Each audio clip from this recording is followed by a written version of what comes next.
আসসালামু আলাইকুম দর্শক, আমরা এখন বর্তমান অবস্থান করছি ব্রাহ্মণবাড়িয়া জেলার সরাইল উপজেলার আওতাধীন শাহবাজপুর ইউনিয়ন পরিষদের ৮ নং ওয়ার্ড ছন্দমিয়ার পাড়া।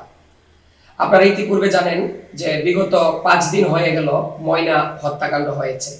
এখন পর্যন্ত ময়না হত্যাকাণ্ডকে কেন্দ্র করে এলাকাতে ব্যাপক চাঞ্চল্যকর পরিস্থিতি বিরাজ করছে মানুষের ভিতরে, এবং সোশ্যাল মিডিয়ার সবাই কিন্তু একটা খোঁজাখুঁজির মধ্যে আছে, তথ্য অনুসন্ধান করছে। আমরা দেখতে পাচ্ছি যে আইন শৃঙ্খলা বাহিনী কিন্তু তাদের মামলার স্বার্থে সুষ্ঠু তদন্ত কার্যক্রম চলমান রয়েছে।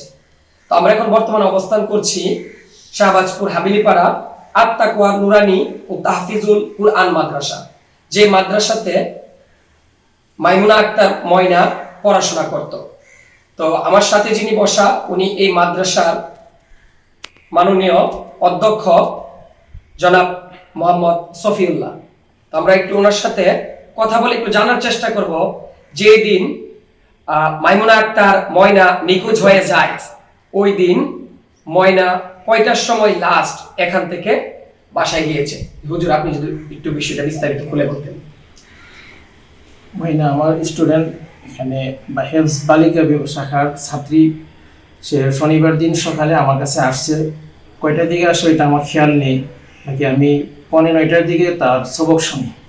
আমপাড়া থেকে সুরায় মুতাফিফিন থেকে সুরায় নাবা পর্যন্ত সে আমাকে মুখস্থ শোনাইছে। তারপরে 9টার দিকে ছুটি দিয়ে দিয়েছি, সে বাড়িতে চলে যায়।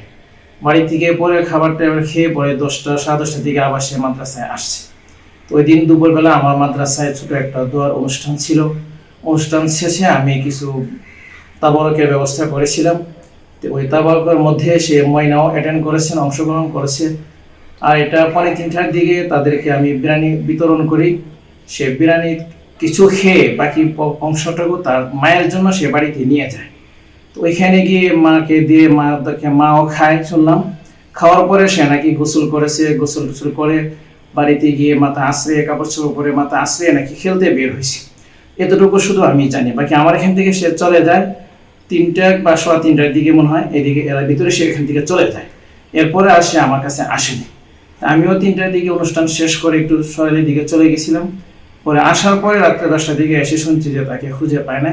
তো যারা তাকে খুঁজছে তাদের সাথে আমিও কিছুক্ষণ অংশগ্রহণ করেছি, এদিক সেদিক দেখছি, তাদের সাথে কথা বলছি। আমার বাড়ির ছাদেও এসে তারা খুঁজছে আমাকে সাথে নিয়ে 11টার দিকে, কিন্তু পায় নাই।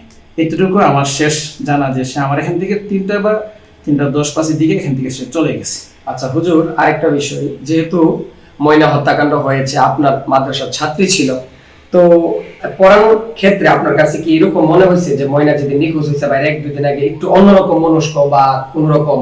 বাকি এরকম আমি কোনো উপলব্ধি করতে পারিনি। একটু ছোট, সে আমার কাছে 9টা থেকে চলে যাওয়ার পরে আবার প্রাইমারি লতিফ মুশতারি স্কুলে সে ক্লাস 5-এ পড়ে, ওইখানে আবার স্কুলে যায়।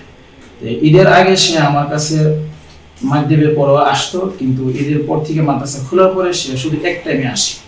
শনিবারে অনুষ্ঠানের কারণে সে 2 টাইমে আসছিল, বাকি সবসময় শুধু সকালবেলায় আসে। আর এরকম কোনো সিমটম আমি তার মধ্যে পাইনি যে তার মধ্যে কোনো একটা জিনিস অনুভব করা যাচ্ছে বা এই ধরনের কোনো তার মধ্যেও পাই নাই, বা আশেপাশের কারোর কাছে এরকম কোনো কিছু আমি তার মধ্যে পাইনি।